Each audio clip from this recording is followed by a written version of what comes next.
भगवान से इस जीव को हमेशा प्रार्थना करते रहना चाहिए कि अपार संसार समुद्र के मध्य में मैं पड़ा हुआ हूँ, मेरे उद्धार का जो उपाय है, जो मैं कर रहा हूँ, उस उपाय से मुझे अपने परम पद को प्राप्त करा दीजिए। अब ये प्रार्थना कब परमात्मा सुनेंगे, ये बात समझने की है।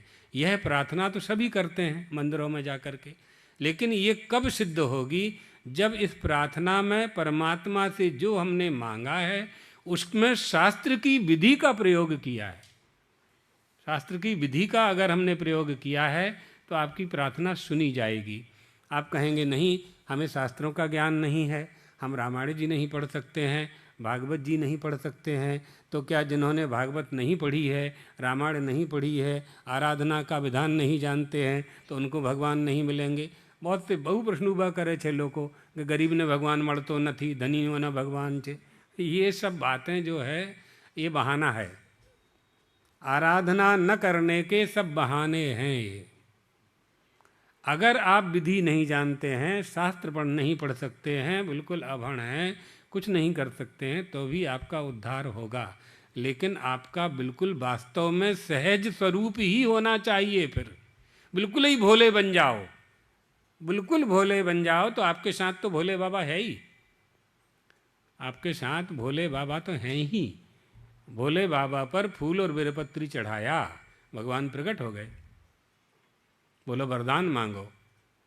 अरे हमने फूल और बेलपत्री अर्पण की, आप वरदान मांगने के लिए कह रहे हैं। कामदेव ने फूल बेलपत्री का बाण चलाया आपके वक्षस्थल पर, आपने उसको भस्म कर दिया। भस्मीकृतो मनमथा। भगवान ने कहा कामदेव के मन में मेरी समाधि भंग करने की इच्छा थी और तेरे मन में मेरी कृपा प्राप्त करने की इच्छा थी। अर्चा मीत दिया यदेव कुसुमम चिप्त्वा जनो मुच्यते। भगवान कहते हैं बेटा बाह्यानपेक्षश्च में, तू इतना भोला है, इतना भोला है कि तू सोने की बेलपत्री भी चढ़ाता कोई तो मैं दर्शन न देता, लेकिन तेरे भोलापन ने मुझे बाध्य कर दिया। बोल क्या चाहिए? तो उसने भी कहा आपके दर्शन के बाद क्या चाहिए? जन्म जन्म मुनि जतन कराही, अंत राम कह आवत नाही। भगवान ने वाली से कहा तुम्हें दुख हो रहा है, हमने तुम्हें मार दिया तो हम तुझे अचल कर देते हैं। अचल करहूँ तन राखहु प्राणा, वाली कहा सुनि कृपा निधाना। जन्म जन्म मुनि जतन कराही। मृत्यु के समय राम नाम नहीं आता है, मेरे सामने तो साक्षात परमात्मा खड़े हुए हैं।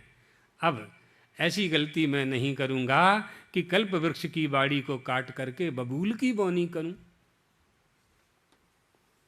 ये भोला, अगर भोलापन होकर के सही में प्राप्त करना है तो बिल्कुल कैतव रहित होकर के, छल छिद्र से मुक्त होकर के सहज सुख राशि, चेतन अमल सहज सुख राशि बन जाइए।